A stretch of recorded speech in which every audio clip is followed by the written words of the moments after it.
So let's try that again. Welcome to The Purpose of This Book with David G. and David G. We're picking up on page 148, paragraph 1, chapter 2, Employers. Your junior executive may not agree with the contents of our book. He need not, and often should not, show it to his alcoholic prospect. But at least he will understand the problem and will no longer be misled by ordinary promises. He will be able to take a position with such a man which is eminently fair and square. He will have no further reason for covering up an alcoholic employee. All right, guys. My name is David. I'm a Wait, recovered alcohol don't forget drug about Brett. addict. I Oh, have sorry, Brett. Yes. eminently, it means very. Thank you, Awesome. Brett. Thank you. And I apologize for stepping on you.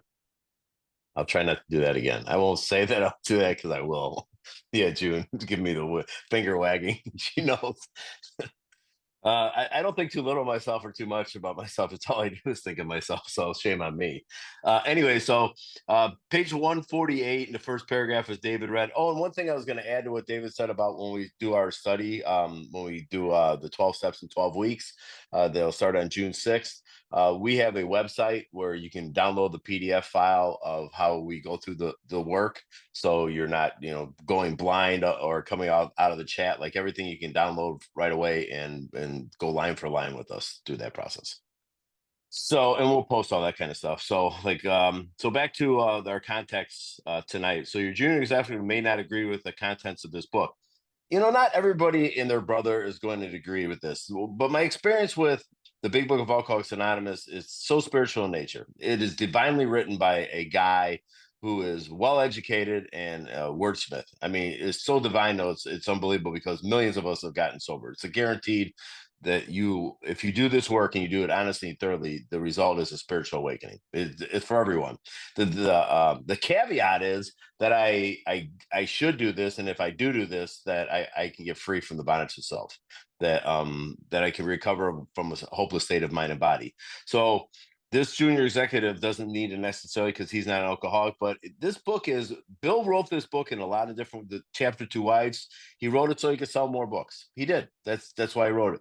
Chapter 2 Employers was really written by Hank Parkhurst, and Hank Parkhurst's writing was a little bit choppy, and Bill wanted a nice flow in how the big book was written, and Bill had the ability to do that. So that's why Bill wrote this chapter, and there'll be a part later on where I'll point out something that's kind of unique that you'll see some of the Hank's handiwork in this thing. But this is basically Hank's thinking here. And the reason why Hank is so important is because he ran a giant corporation. And I want to give a little context about this. So he ran a giant corporation. It was former Standard Oil of New Jersey. He was a major executive for them. But he lost his job because of drinking. And when he lost his job because of drinking, he ended up in Towns Hospital, where Bill ended up getting sober at. And that's where Bill found him in the fall, found Hank in the fall of 1935. And he 12-stepped Hank. Hank was an agnostic, didn't necessarily believe that there was or wasn't, but we have a whole chapter devoted to that too. So, but that's not what we're talking about tonight. So back to the writing in the book, he says he need not and often should not show it to the alcoholic's prospect. So also another thing that we do with the big book in this chapter, especially was to the employers. I could read this chapter as though it's written to sponsors, and just change the vocabulary around a little bit. So I'm going to show this to my prospect, the big book, but I'm also going to listen to the way the big book is written. There's a chapter to working with others, and I'm going to sit down with my new guy, my prospect, my protege, and I'm going to sit down with him, and I'm going to learn all I can about him, before I go bang him over the head with the big book of Alcoholics Anonymous. I try to follow the directions in the book. So then it says, but at least he will understand the problem and will no longer be misled by the ordinary promises. So I need to understand the problem. And the best way to do that is if you go to page 18 of our big book, and this doesn't necessarily hold true to everybody. So if I have a couple of days sobriety and I am in this book, I can actually help another person. In early days of convalescence, I can carry this message to alcoholic who still suffers. Please don't put limitations on what this book can do for you, but keep in mind something about the big book of Alcoholics Anonymous. It is a textbook. It is meant to be read and studied. It is not a novel. So if I told June, hey, I just read a John Grisham novel, I loved it, you should read it, and she reads it and she's great. I read it once, June reads it once, and then I probably never pick it up again. The big book is a textbook. It's meant to be read and studied. And the reason behind all that too is because I read this book and little angel comes in the middle of the night and drops nuggets, diamonds and pearls into my book. And I was like, I have never read that before. I've read this book 1,000 times but I had a new experience with the book each and every time. And that's what I want my sponsees to have. I want you to have your own spiritual experience with the book. Some people read line by line and take their sponsees through the book, and that's great. I don't think there's no right or wrong way to do it. I don't necessarily do it. I just bring the highlights out of what I believe my experience are with them as I take them step by step through the work.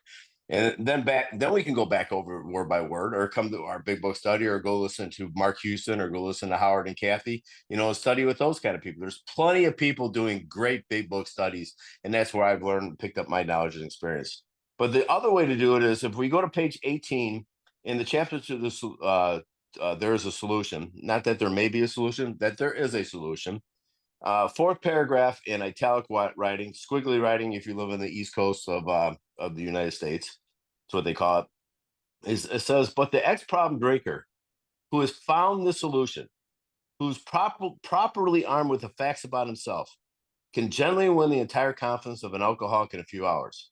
Until such an understanding is reached, there's little or nothing can be accomplished. So I need to be armed with the facts about myself. And that's what this book sets me up to do. I'm not flying by the seat of my pants. I'm not telling you just don't drink between meetings. I'm just not telling you to put the plug in the jug. None of that stuff works. And it might be for a while. And you might say, well, the grace of God. And the grace of God is great, but there's an expiration date on the grace of God. There's a part of me that I have to do this work. God is not going to do for me what I can do for myself. And if I do this work, and I do this shoulder to shoulder with a sponsor, and I do this hand in hand with a God of my own understanding, the result is always the same. I have a spiritual awakening. So the next thing it talks about back on page 148 in our text tonight, it says he will be able to take a position with such a man, which is eminently fair and square. So I'm not asking anyone to do anything that I haven't already done. And at my very first meeting with you, I brought this up many times in our study, that I take that first blank page in the big book of Alcoholics Anonymous when you open it up, and I ask you to put your sobriety date. And then I also ask you to put the day when I said to you, are you willing to go to any lengths? Willing to go to any lengths. And I ask you to put that date in the front of your book too. Because I know at 6 months sober, or 5 years sober, or 10 years sober, there's going to be a time where we get together and I'm like, when did you stop becoming willing to go to any lengths? Remember let's go back to the front page of the empty page in the front of the book, and let's look at the date that you said you're willing to go to any lengths. See, that I can't turn that switch off. I have to always be willing to go to any lengths. And when I take them back there, it kind of it's a reset. It's a reset. It reminds me, like, yeah, I got to be willing to go to anything. This I'm one bad idea from picking up a drink. And don't think that's immediately or suddenly, or however the many times in the big book it brings this up. I just got to understand that I'm my own power. I have no power, no choice, no control. I will drink again, but I can have permanent sobriety if I do this thing with desperation of a drowning man. So always willing to go to any lengths. And then it says in the last sentence in that paragraph, he will have no further reason for covering up for an alcoholic employee. As a sponsor, I don't cover up for anyone. If you relapse, if I don't ever to do them kind of things. And as far as if you need to tell your wife or tell someone else, I ask you to pray about it. I do not make my decisions for my sponsees. That is not my job. My job is to direct you to the work here through the big book of Alcoholics Anonymous, so you can have a relationship with God. But and then my real question is going to be, where was God in all this anyways? Because I desperately need Alcoholics Anonymous, but I desperately need God. That was awesome, David. Thank you. I'll just add a couple of quick thoughts. Yeah, so I'll just double down what David said. It says, junior executive may not agree with the contents of her book. There's lots of people who may not agree with the contents of our book, and that's okay, right? We talk about this a lot, and you didn't hear it here first. I'm sure you heard it in lots of meetings and read it in the book. We don't have a monopoly on God or on recovery or stopping drinking. We really don't. What we have is a program in this book, in our textbook, in our instruction manual that says, if you're interested in how we got and stay healthy, then you're welcome to join us. And if you're not interested, that's okay too. God bless. Try all the other ways you like. And if those other ways don't work for you, we will still be here in the dirty church basement, right? And we will welcome you back. We always will. It need not and often should not show to his alcoholic prospect. And we've gotten this flavor of direction in some of these later chapters as well. Like maybe you give him the book, maybe you don't. Maybe you give it to him when he's jittery after spree, maybe you don't. Maybe you give it to the doctor and the doctor gives it, right? There's all these sort of tactical, psychological ways to try to figure out the best timing to give someone the book. And I don't know. I don't think it's definitive. There's a lot of different ideas. And David hit it off right. We got a good buddy of ours, John R., who lives out here. And he said this to me and David. He's like, the first time you meet a newcomer, don't hit him in the side of the head with the big book. How about just sit in, which David and I are want to do, right? Because we want guys in this book getting healthy. But John's right. What John really means is like, sit down, relate to the guy, tell him about your drinking, let him talk about his, get him on the line, reel him in, right? And then we smack him with the book and we get him into the work, right? Which is if you read the stories here, is really what they did. They went and they related, right, in the hospital, and they went back a second time and related some more, and then they presented a solution. And I just thought this was really good too. At least you will understand the problem and will no longer be misled by ordinary promises, right? So ordinary, just maybe you'll get better. It's almost like a frothy emotional appeal is how I think about these ordinary promises, things that we're gonna say that are gonna sort of convince you that you can get better. No, that's not the idea. The idea is that you know um, once we give someone a head full of the understanding of the problem, again, as we see it and it makes sense, then sort of extraordinary promises can be made because we've got proof that this thing works, right? Ordinary promises versus extraordinary. And he'll be able to take a position with such a man eminently fair and square. David talked about that. Have no further reason for covering up an alcoholic employee. Yeah, it's like just put everything out on the table, right? We're all just going to be free and clear in our relationship here, and that's going to give us the opportunity to move forward and get healthy if we want to. Right? Yeah, let me say one other thing too with that last sentence there too, because it says he will have no further reason for covering up for an alcoholic employee. A lot of times in meetings out here, I haven't seen Joe in a long time. Just throw out a random name. He goes, and I know you sponsor him. How's he doing? I said, I don't know. Why don't you call him and find out? Man, it's not my job to gossip. We talked about gossip a lot in the last couple pages and how dangerous that is. Yeah. It's just like, maybe he's a business traveler. Again, I'm not going to spread gossip about that kind of stuff. And the thing about it is like I want my job in Alcoholics Anonymous, especially as a sponsor, is to make you feel safe. Make you feel safe, a place that you can come and be safe, not be judged. A place that you can come to and relate. David brought that up. Identify, and feel like other people feel, or want what other people have, and then you do the work and you get that result, because it happens for everybody here. It is not because half measures avail us nothing. Well, what if I put 90% in? Still nothing. 95, still nothing. Like, I got to be all in on this kind of stuff. And I love the result that I get today, the freedom that I get walking around, like having a relationship with God all day long. We were talking about this right before the meeting with Levi about prayer and meditation, and how vital that is in the morning to make that connection with God, because the amount of time I spend with God in the morning, that's what I'm taking into my day. I'm taking, if it's 2 minutes, that's what I'm taking in my whole day. David does about a half hour. I do about 15 minutes. I spend with God in the morning. That's what I take into my day. And then throughout the day, though, I'm aware of power. I'm not asleep, dreaming, I'm awake anymore. And I have an experience with God all day long. So my sponsor doesn't get to say to me, where was God in all this? Because God is in all things today in my life today. But that was a practice. That doesn't come naturally to me, because I think as an alcoholic, I need to run the show from time to time. And David uses this example quite often. God, I got this. I'll call you in off the bench when I need you. It's like, that doesn't work well at all. So that's all I got. Thank you. It boils right down to this. No man should be fired just because he is alcoholic.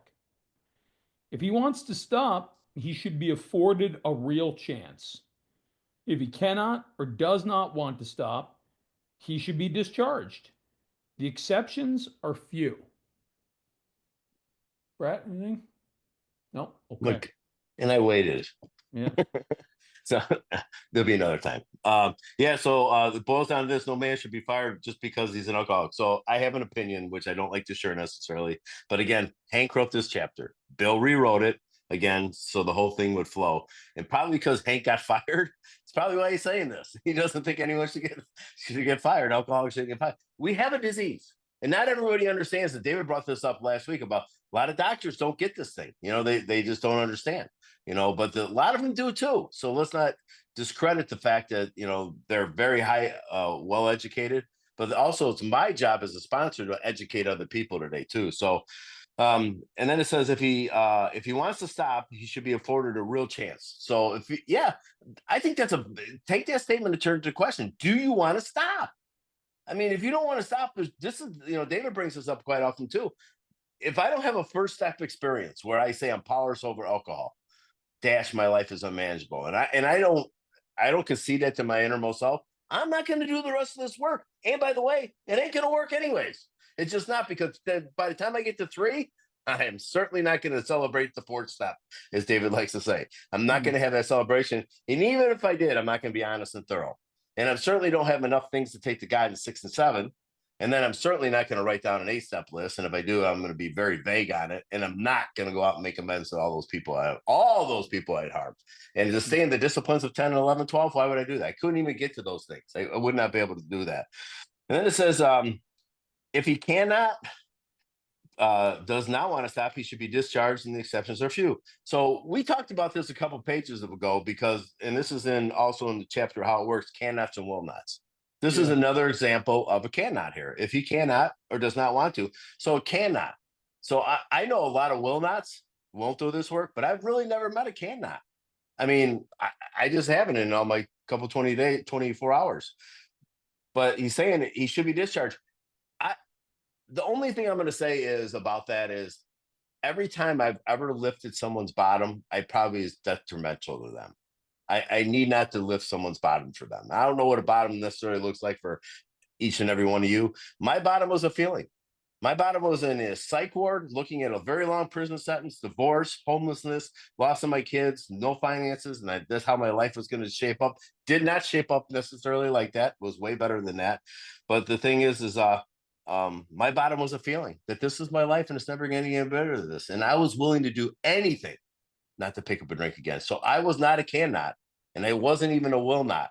I did everything that guy I asked sponsor me to do. I never said why, because there's no good answer to a why question. I always said how.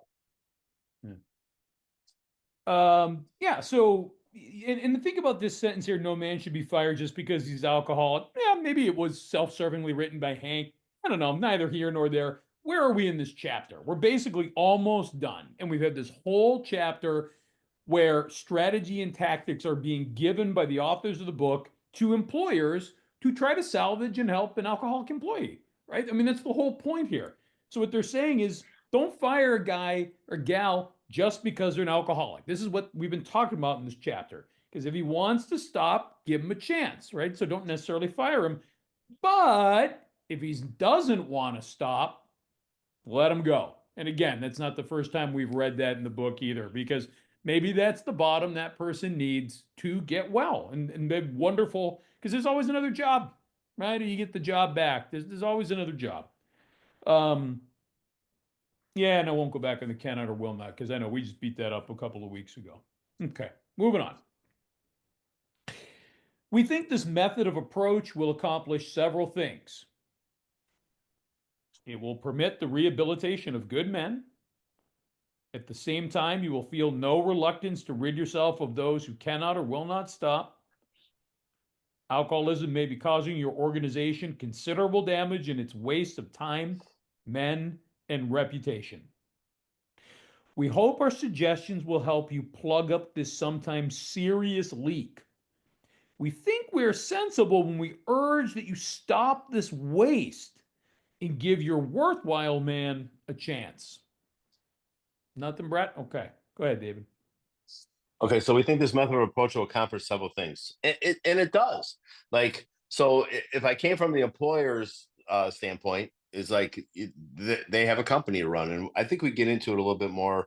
I studied this afternoon. I don't recall what order it comes in, but it's like the amount of money that a company invests in a new employee is a lot of, right? David knows he has a lot of employees, and you invest a lot of money into them, so that's why it's so important to hire the right person. But if you have a drink problem, you have a disease, just the same way as if you have cancer, you have a disease. But not everyone feels the empathy for the alcoholic as you would for the cancer patient. But so this so it does several things. It will permit, here's the answer to that. It will permit the rehabilitation of good men. Yeah. I don't know everyone that personally here, but I've known you guys for quite a while now. And I would say that you are really upstanding people. I mean, you're consistently here all the time. You're probably great employees, good husband and wife, mates. You're a good father and mother. I mean, all those things took place because of a personality change sufficient enough to recover from the disease of alcoholism, right? So not something that came of me, but it came through me by the work that I did here. So that's one thing. And then at the same time, it says, we will feel no reluctance to rid yourself of those who cannot or will not stop. So again, if I'm working with someone who cannot or will not stop, I'm not going to waste my time with them. But here's the thing that I don't do. I don't give up on them. You know, they'll disappear. They'll come back. I think I brought this a couple weeks ago. I had a guy disappear for 20 years. He had done all the work. He was all equilateral triangle in his life. He was rocking it. Like I sponsored him for 5 years. He was rocking it, and something happened. He stopped praying. He stopped doing service work. He stopped calling me. He stopped living in the discipline of 10, 11, and 12, and he went on a 20-year bust. I mean, bust. And I don't know if he's here tonight because I can't see everybody on the screen. But the thing is today that he came back and he wants to. And he's willing to go to any lengths. And we get together once a week and we sit down and we do the work. And his life will change. I know this because I've had way too many experiences where it does. As long as you stay honest and thorough through the process, it will. And then it talks about in the book, alcoholism will be causing your organization considerable damage in its waste of time, men, and reputation. And we referenced this earlier in the book too. It's like, don't waste your time with someone that's not going to do the work. You know, your time would be spent better off with someone that is desperate, that wants to do the work. Again, I'm not going to give up on them. I may direct them to one of my sponsees that they maybe have a better connection personality wise. Maybe they don't get along with, maybe they didn't like my approach. I don't know. My approach is directly out of the book. We hope our suggestions will help you plug up this sometimes serious leak. And this is, we think we are sensible when we urge that you stop this waste and give your worthwhile man a chance. So again, if I'm speaking from a sponsor's point of view, I am not going to give up on a sponsee. I'm not going to waste my time again. You know, if you can devote the time to this work, which means that you're going to get up in the morning, pray and meditate. You're going to read something spiritual, take into your day. If you want to know something about the big book and you got time to drive in between accounts, I suggest you listen to someone who, Mark Houston or Joe Hawk or whatever the case is, whatever you want to do. You listen to David and David if you want to get crazy with yourself. I mean, whatever you want to do. That was a shameless plug. I'm sorry, I shouldn't have done that. But it was not my intention. But what it is these men are worth salvaging, because if he wants to get sober, he will be a productive member of Alcoholics Anonymous. He'll be a productive member of your team at work. Go ahead, David. Thanks. Yeah, you know, again, I'll just underscore a couple of the points that David made. So, you know, what are the things that are going to be, and this paragraph is, again, it's getting back and it's trying to speak sort of work speak here. So we're saying, okay, this method of approach is going to accomplish several things. It's almost like goal setting here, right? So accomplishment number one, it's going to permit the rehabilitation of good men. David talked about that. Accomplishment number two, if you want to itemize these, right? The second one is at the same time, you'll feel no reluctance to rid yourself of those who cannot or will not stop. And we talked about that plenty, right? Goes back to page 58. And then really, it's an extended third thing that gets accomplished. It's that, yeah, alcoholism, all this stuff it says, but what really the third thing is that will help you plug up this sometimes serious leak. So those are the things that could get accomplished by trying to work with your alcoholic versus just firing him, right? But making sure that he's serious, right? So you're going to see good men get better. You're going to see bad men let go, and the waste in your organization is going to be reduced. So then it's sort of an appeal to the business person. We think we're sensible, right? So now we're not talking about spiritual or emotional. We're talking about sensible. When we urge that you stop this waste and give your worthwhile man a chance. The other day, an approach, okay, so we got a little story here. The other day, an approach was made to the vice president of a large industrial concern. He remarked, "I'm mighty glad you fellows got over your drinking. But the policy of this company is not to interfere with the habits of our employees. If a man drinks so much that his job suffers, we fire him. I don't see how you can be of any help to us, for, as you see, we don't have any alcoholic problem." That's funny. This same company spends millions for research every year. Their cost of production is figured to a fine decimal point.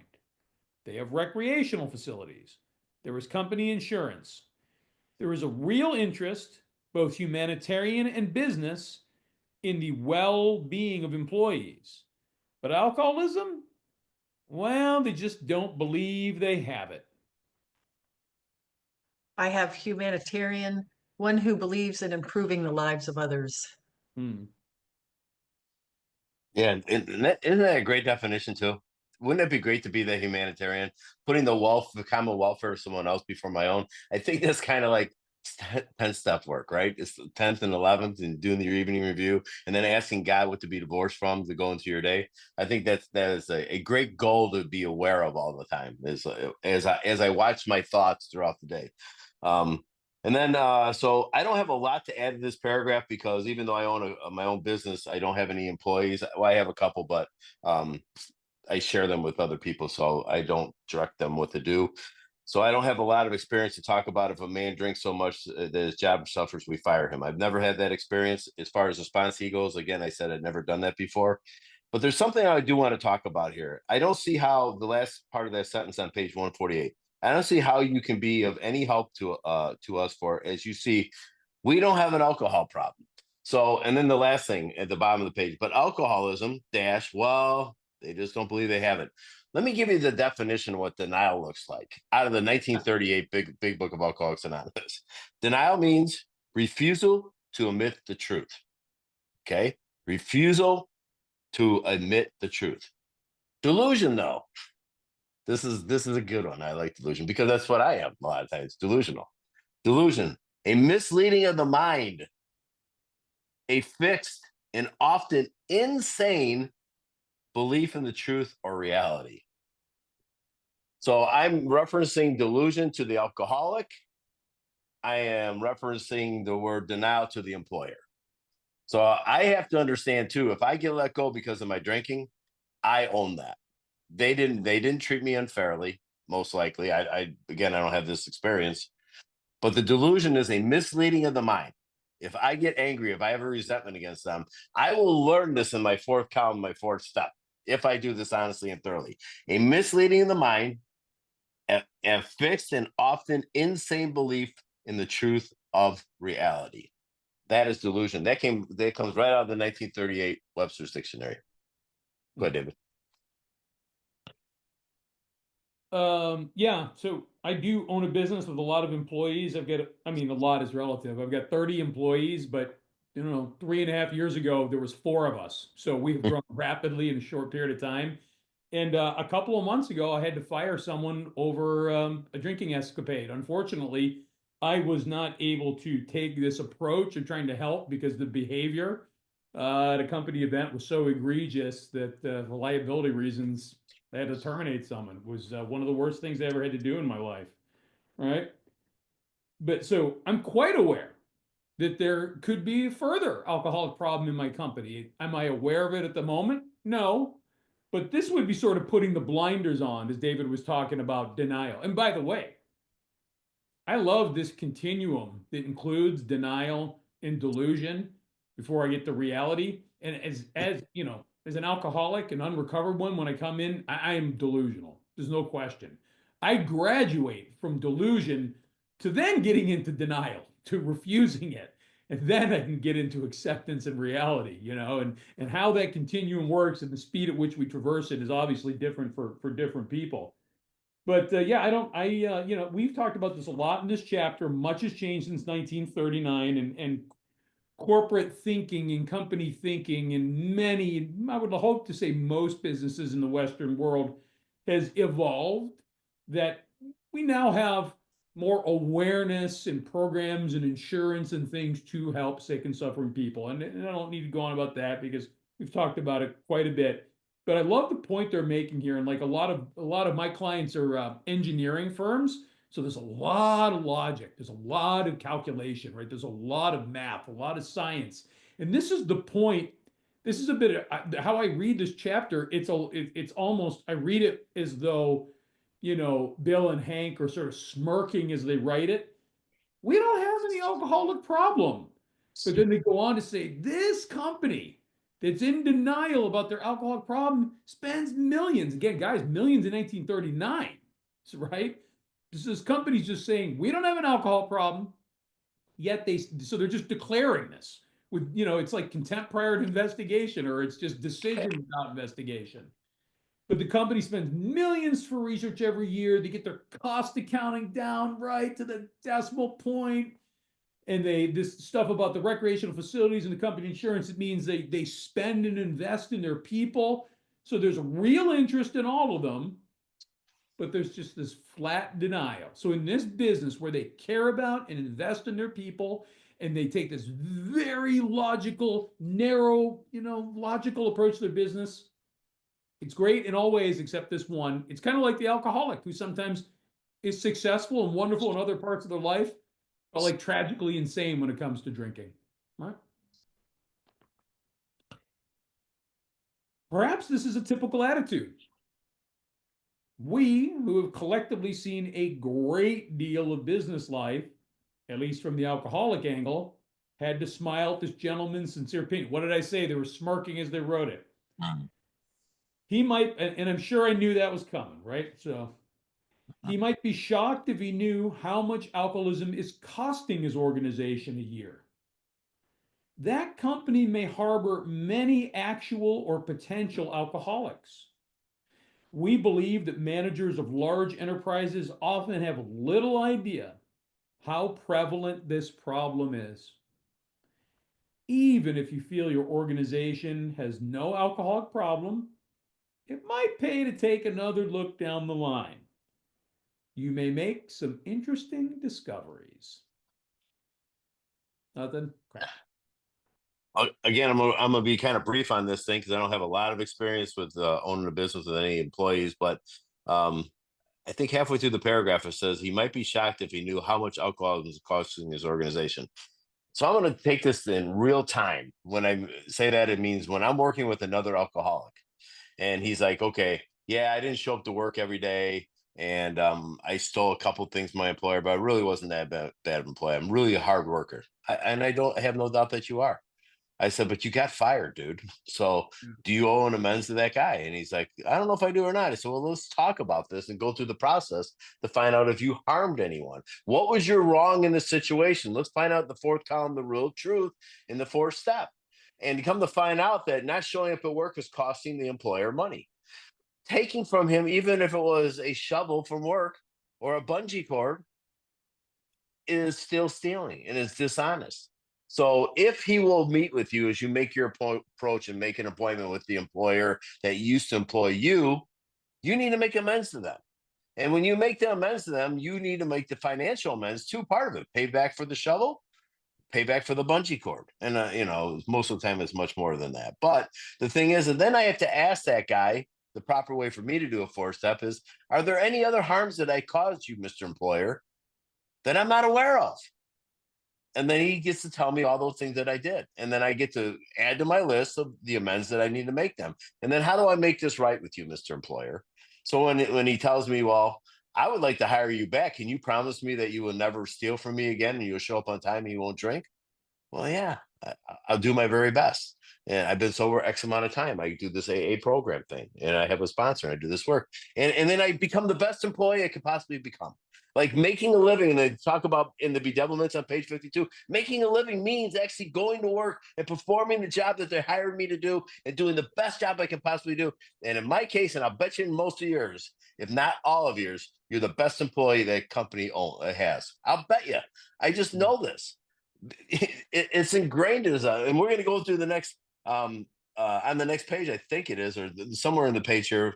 Oh yeah, at the bottom of the page here, we're going to find out how great of an employer that Jim Burwell was, and Bill Wilson kind of was more Jim Burwell. But the thing is like we are good employees, and then that's where I'm going to end at there. I just don't have a lot of stuff to add to that paragraph.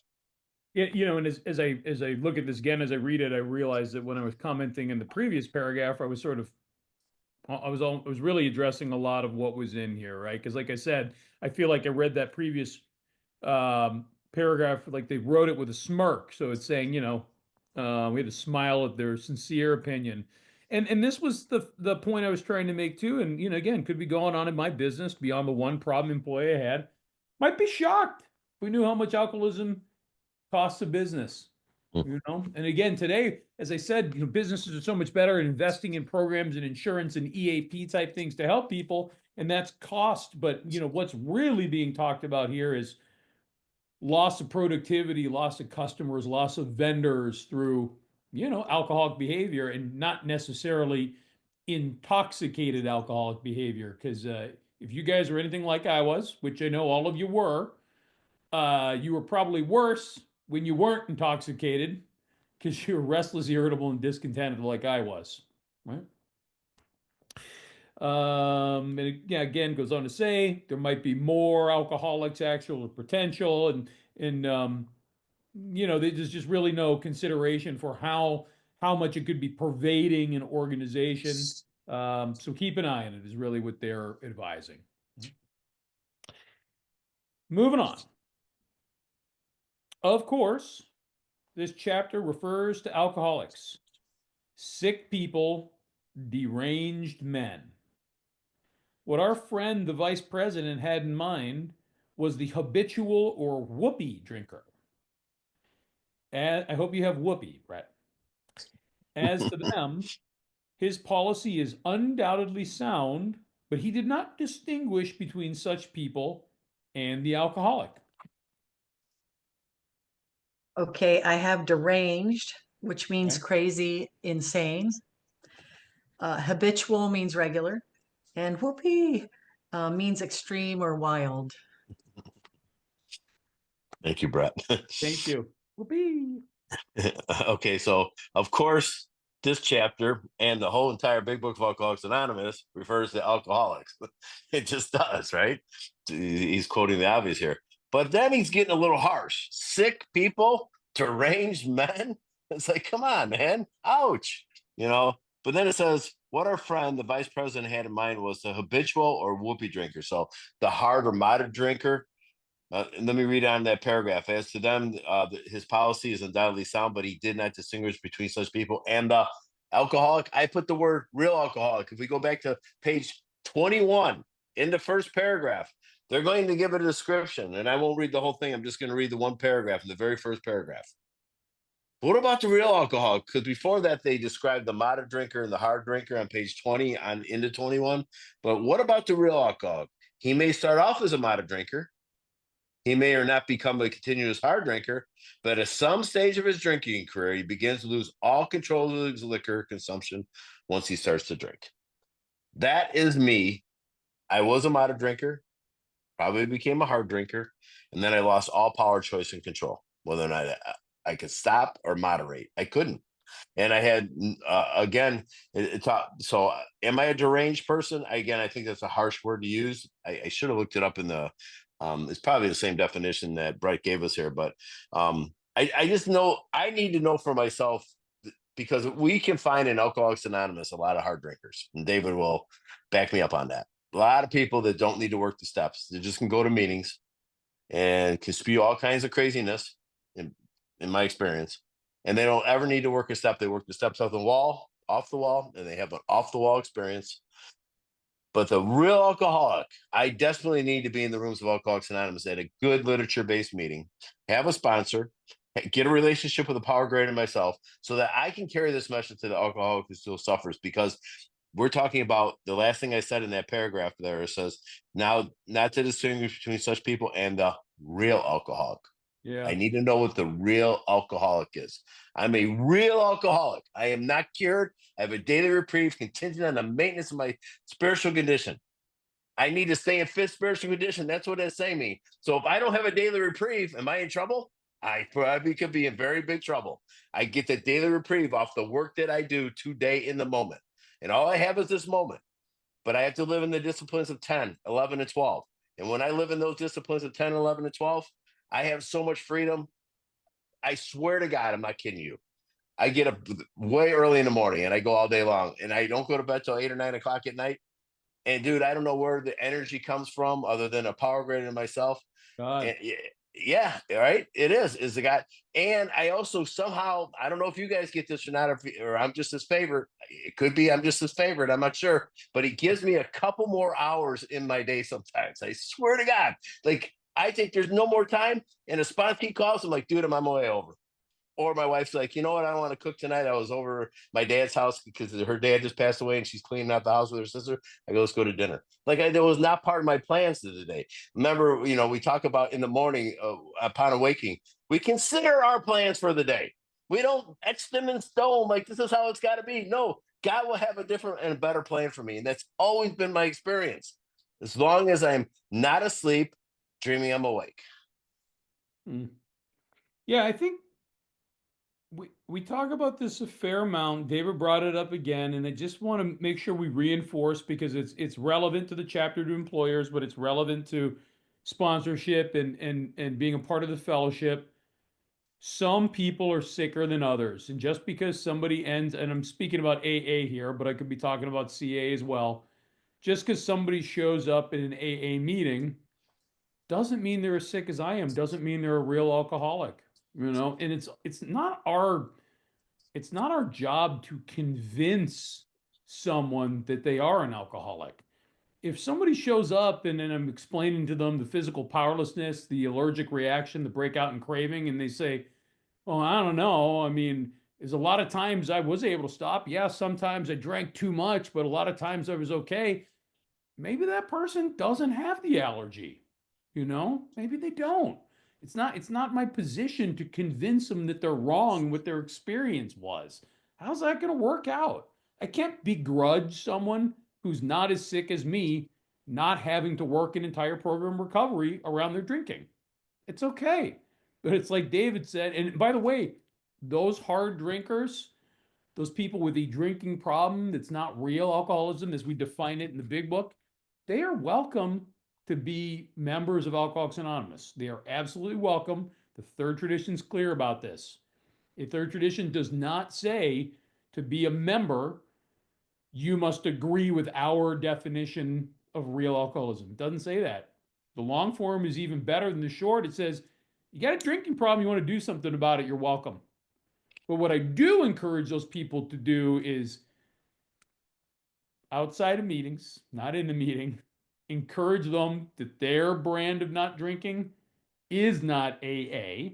And when they talk about just putting the plug in the jug or going to 90 meetings in 90 days or whatever they're doing, that's not big book recovery, it's actually not in the spirit of our first tradition, which is unity, which is we're all in the same boat rowing in the same direction. So welcome, but your anti-big book opinions are not favoring the fellowship and are not helping save lives. That's how I believe that's an okay perspective for me to have. But I think David wouldn't tell me if that was wrong because he agrees with me, right? But somebody else Always. yeah, on such matters. So just a little bit on this paragraph. So I just love sometimes some of the words that Bill uses. Of course, this chapter refers to alcoholics, which we are defining as sick people, deranged men, right? And all we're all encompassing here. Deranged women, right? And Cheryl and Charlotte and June and Marin and everybody, all you other women in here. Ann, I'm just looking around, Vicky, right? You're deranged too. We're all deranged in this boat together, right?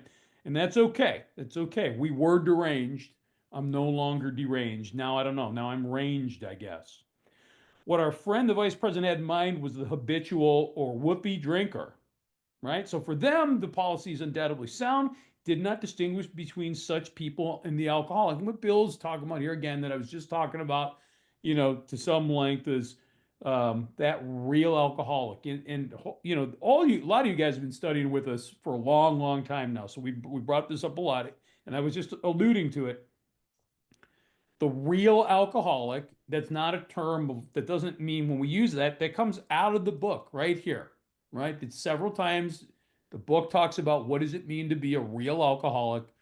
And really, the real alcoholic is someone who's physically powerless, right? They put alcohol in their body, they break out in the allergic reaction of craving. They don't have one drink, they don't have two drinks, they have 22 or 222. They drink until they run out, black out, pass out, get thrown out, any of those outs. And once they stop, they can't stay stopped because they're also mentally powerless, right? They have this mental obsession. That's the both sides of the coin of the powerlessness of real alcoholism, but also in conjunction with our real problem, which is the unmanageability, the spiritual malady, right? To me, and I know people get into the spirited conversation, twofold disease, threefold illness, whatever, whether the spiritual is just part of the human condition, the spiritual malady, which I do believe for many people is part of the human condition. But this real alcoholic suffered the most because of his unmanageability. But my powerlessness over alcohol is what earned me my seat in the rooms at AA. It's really just how it works. It is not to be expected that an alcoholic employee will receive a disproportionate amount of time and attention. He should not be made a favorite. The right kind of man, the kind who recovers, will not want this sort of thing. He will not impose. Far from it. He will work like the devil in thank you to his dying day. And I'll just read this last one too, David. Okay. Today I own a little company. There are 2 alcoholic employees who produce as much as 5 normal salesmen. If you know a couple of salesmen like that, please send them to me because I will hire them both. But why not? They have a new attitude and they've been saved from a living death. I have enjoyed every moment spent in getting them straightened out. And then there's a little footnote. See Appendix 6. We shall be happy to hear from you if we can be of help. Brett, anything from those 2 paragraphs? Yes, I have disproportionate, which is unequal or unbalanced. And that was it. Okay, thank you. Go ahead, David. Start to bring us home here. Yeah, we're gonna wrap it up. We got 5 minutes, so it's not expected that an alcoholic employee will receive a disproportionate amount of time and attention. He should not be made a favorite. So that means just don't enable him. And the same thing is true. Like, I have 5 daughters. I have 3 grandchildren. I don't have a favorite. I don't. I can tell you, and you guys know what I'm talking about. I don't have a favorite. I love them all. They have all different personalities. The same way I sponsor double-digit people. And I can't be in a meeting with all of them. Like Esteban lives in Houston, and we talk quite often on the phone or on Zoom. And we've been doing that. We've known each other for my whole sobriety. He's been sober longer than me, and it's a relationship that I just love watching develop, watching God's handiwork in their lives. So it's like, I'm just a vessel. That's all I am. I'm just a vessel. They're responsible for the work, and we could do this shoulder to shoulder through this whole process. But doesn't mean that I have a favorite. I just love, and I was sitting in a meeting on Monday night, and I got a guy who's doing, David and I did a live big book study for a long time, and he studied with us, and then he did the Mark Houston routine like David and I have done, and you guys know what I'm talking about. Now he does a big book study, and I love listening to him come out of the Big Book of Alcoholics Anonymous, and he sponsors double-digit people, and we're carrying this message. we're doing the math that David talks about, and I hopefully at the very end of this thing, he'll give you that math. Maybe not tonight, but at the end of our the vision for you, or whenever he feels comfortable. I'm not directing him to do whatever. He can do what he wants. But we can carry this message and get billions, millions, I don't know, a lot of people sober. Not that we get them sober, but we can carry this message to them and they can have the relationship that I have with God. So, and then it says, he will not impose, yeah, I'm going to be inconvenienced. The other day I sponsored a guy in a wheelchair, and I picked him up, and he goes, "Hey, can you take me there and take me here and take me there?" And I said, "Okay, yes, I can." I said, "But in the future, when you want to do that stuff, you have to let me know ahead of time so I can put the appropriate time aside for you. I would have came a half hour earlier, but I can do this today, and I want to help that guy. But you got to be respectful and not impose upon another human being. It's not fair to my time, and I certainly want to be a help to him because he's handicapped." So, and then it says, "Far from it, he will work like the devil and thank you from his dying day." Then it says, "Today I own a little company." So this is Hank. He owned Honors Automotive. It was a cleaning supplies. It was in Newark, New Jersey. And the employees that he had were Jim Burwell. You can see his story in A Vicious Cycle in the back of the book. And Bill Wilson. So if you read a little bit about that, Jim Burwell was a great salesman. And Bill was really busy writing the big book of Alcoholics Anonymous, and Hank was pushing him to do it. So it's not to say Bill was a slacker. He certainly wasn't, but he needed to be focused on writing his book because he started in 37. It got published in 39 thanks to Hank. It really was. It was a collaborative effort on everybody's part. And then it says, because those are the people who produce as much as 5 normal salesmen. Man, I tell you, I've watched guys just go from the garbage heap to the top of the mountain. And it tickles me to death. From the steerage of the ship to the captain's table. I mean, honestly, God, I seen them get their kids back in their life, have a good, loving relationship, either with the wife that he had in the future, or one in the past, or one in the future. But what they all have in common is a relationship with God.